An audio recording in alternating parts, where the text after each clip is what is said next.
with my mom, interviewing her on some motherhood questions. She has 9 kids. Did you always want a bunch of children?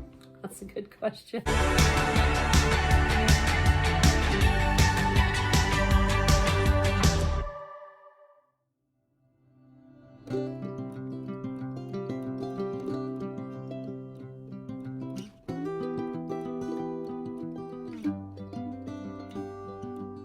Cool. So, what's some advice you can give to moms who aren't sure they could do the whole big family thing? Like, they're just afraid of, like, being a mom of that many kids and failing or, you know, whatever. Right. Well, I fail a lot. I fail often, probably hourly. Failure, you know, is just kind of how we look at things. Again, I think just not thinking about that overall picture, which can be overwhelming, has helped me to just do in the day what I have to do. And if you're faithful to do a little, then God gives you much, right? And I fail in that all the time. But that's what I try to think about more, is wait, okay, my focus is getting on all this other stuff that I can't control. You know, obviously being a widow, being a single mother, having so much on my plate. When I think, and that happens, about all of it, it's very overwhelming.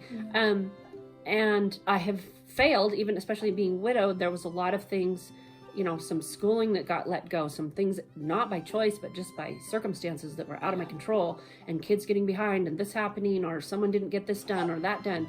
And so again, what is my standard and what is it based on? And so I think if you have convictions or you have goals where you'd like to have a large family, but you don't know how to do it, you just have to pray and trust the Lord that he will show you, because if that's his will, he's going to see it through with you, and you're not going to do it on your own.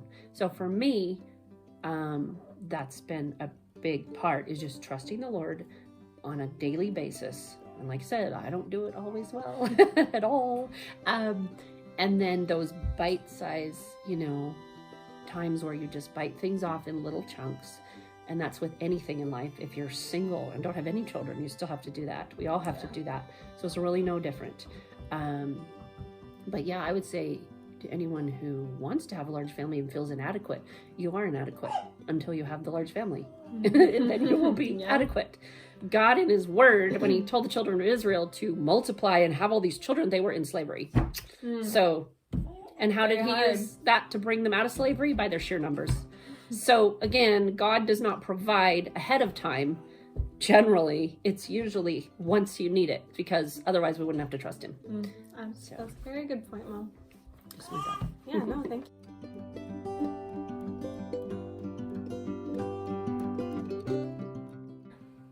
What's some advice you could give new mamas who have had a hard time giving birth but would love to have more, but they're afraid to?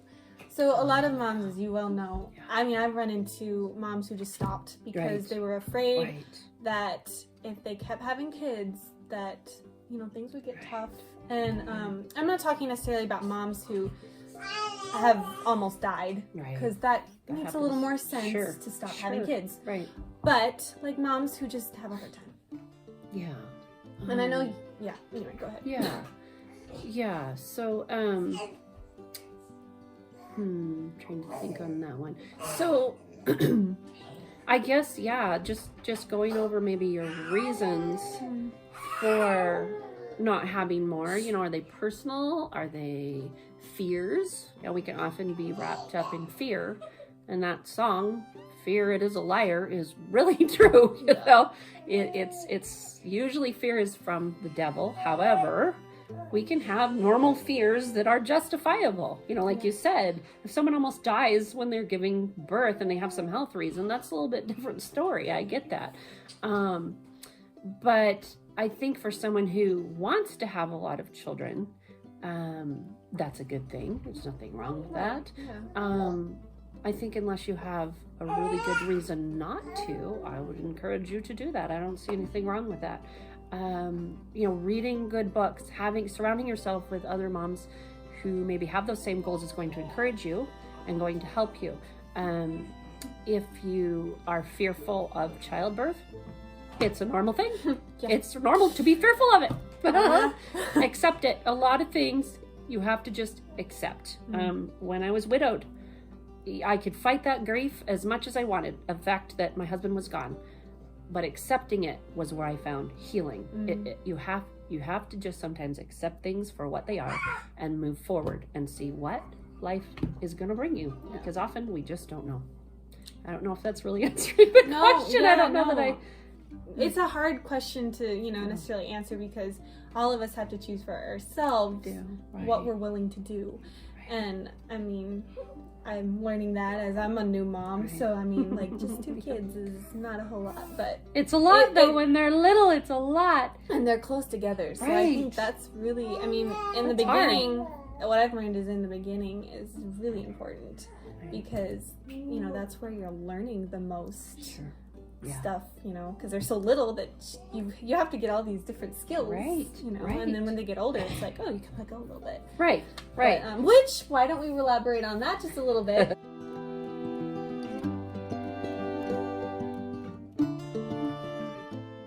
So what's it like having older kids? Like, a lot of people are like, well, I just stopped at 3 because I was worried it was going to be too much and I just can't do it. So does it get easier, I'm assuming, with older kids? Yeah. Oh, yeah. So. Yeah. Well, and if they're all like Sabrina, it'd be great.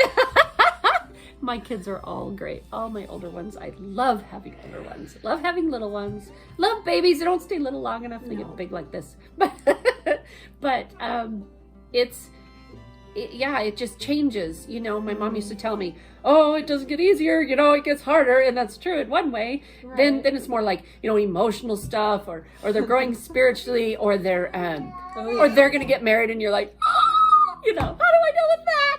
Spouses, there's more children coming into the family. Oh my gosh. But it's all a blessing. It's all good. Right. And so that's just moving forward. That's progress. We don't want to be afraid of progress. However, it gets easier physically. When they're little like that, I mean, I remember, the tears, my tears, it felt so stressful. I'm not getting any sleep, or I'm feeling like I'm exhausted all the time, or I'm trying to make food for my husband, and, he only likes 5 things, which changed later. But anyway, and he was sweet, but it was just funny. So, you're exhausted and you're thinking, dinner? Like, okay, sure, we can do that. Spaghetti again. Nope, I did that 2 nights ago. Okay. Just the sheer dynamics of silly stuff, Oh, wait, I forgot to start the laundry today. I was so tired just sitting there nursing the baby, and I had the news on for 4 hours or whatever, trying to catch up. Those are normal things everybody that I know of goes through, and so it changes, it gets easier, and they're able to do more for themselves. And the more kids you have, the older ones help so much. And it's not like you're just using them. People get this idea in their head, oh, they just use their older kids. But no, it trains the older ones to then be parents. So should you be putting your job off on them? No, I'm not saying that. Right. But training them to have a partner. Okay, this is, the child I'm going to help take care of during the day. Only trains them for parenthood later, or not even, maybe they don't even become parents. It trains them to care for others and to put others' needs ahead of their own. So selfishness is not an option. And it really helps. We're all still selfish. We always will be. But it really does help.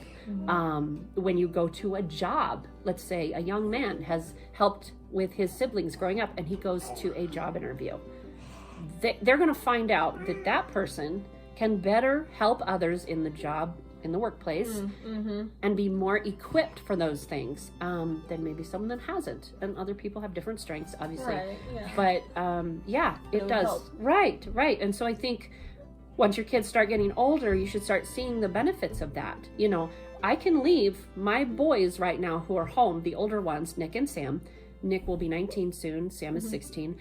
I know that if I have an emergency and I have to go leave for a weekend or something, or go tell somebody else, I could leave them and they would take care of the children. In fact, the younger ones will probably be more disciplined when I come back, like, you clean up your room, than when I'm there. Because I'll be like, Mom, you really need to sit on so-and-so and so-and-so. You're not doing it this week, They'll remind me. And so, it gets much easier. The struggles just get different. That isn't easier by any means, but it's just different. Gotcha. So, okay. Cool. Yeah, that was great. long. Awesome. Well, it's fine. This will be a 2-part series. There we go. It'll be fine. Okay, so I'm going to just have a few more questions for you. They're not really on here, but, they are. Just missing my questions here. I'm a mom, scatterbrained. It's adorable. So I think I want to kind of talk about dad a little bit, because a lot of moms out there, they want the kids, they want the big family, Right. but their husband Right. does. Now, I don't mean to bash husbands. I'm just Right. saying this because this is a bad. They're this is thinking a problem, practically. okay? They're thinking practically, maybe. Right. Men Right. tend to be. They just don't get it.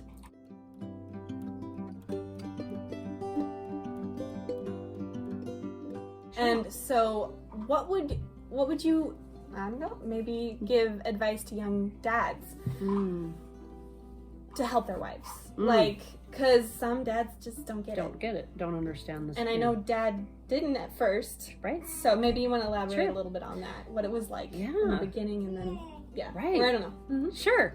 Yeah. Well, my husband John, he grew up in a family of 3 as well. They were a lot closer together, but so I don't think either of us understood, the big family, other than having friends that came from there. He was always good about helping with you kids, and he didn't see it as helping. You have to see it as it's all your job, and your wife's doing this part, and you're doing this part, and so-and-so's doing this part. But it all kind of comes under the heading of the household, right?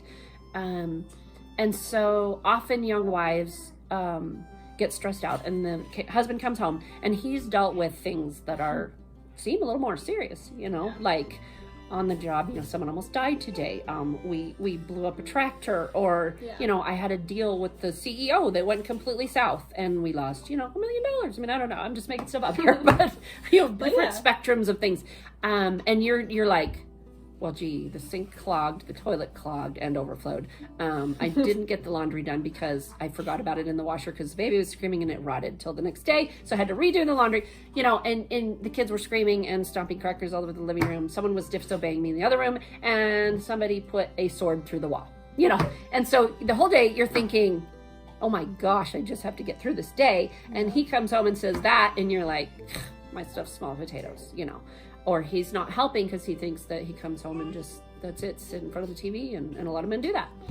And so I was blessed with your dad, who did get it earlier on, and he understood, okay, this is all my job, and these are my children the same as hers. There's no difference. Just because I birthed them in my body doesn't mean they're his. And so for young dads, I think just giving your wife even a half an hour when you get home at some point to go have a bath, to go read a book, to just have a cup of tea, coffee, whatever, is a huge help and will net you a happy wife, which is a happy life, as they say. And help her to not get stressed out, so that she's then, I don't want to have any more, or this is just too much. I need to go get a career, I'm going to leave the children, and the dad's going, what? This isn't what I expected. Right. Often it's because they have just a simple need that needs met. They just need a little time to breathe so that they come back and really enjoy their children. And it did. It took your dad a little bit to understand that. And it took me a little bit to understand where he was coming from too. And that's just growing, in a marriage, a good one. Yeah. And anyway, yeah. No, that's great. That's good advice. So listen, you dads. No. Be encouraged. Your wife is not crazy yet. No. Nope, we're not. Just, need a little help.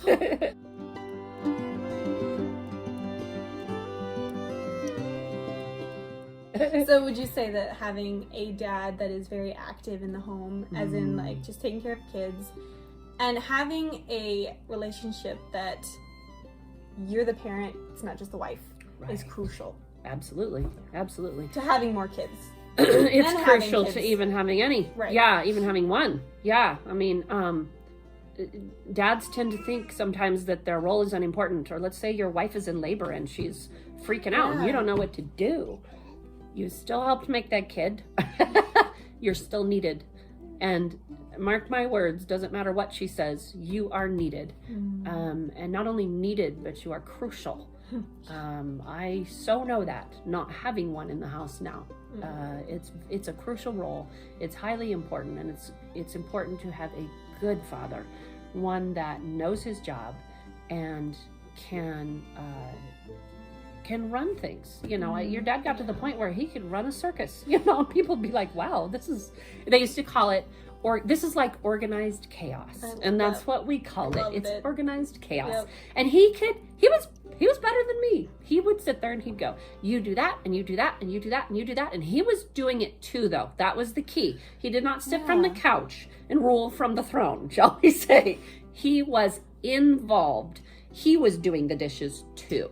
And it was an example of, look, don't do as I say, do as I do. Here, come on, let's try these. Let me show you how.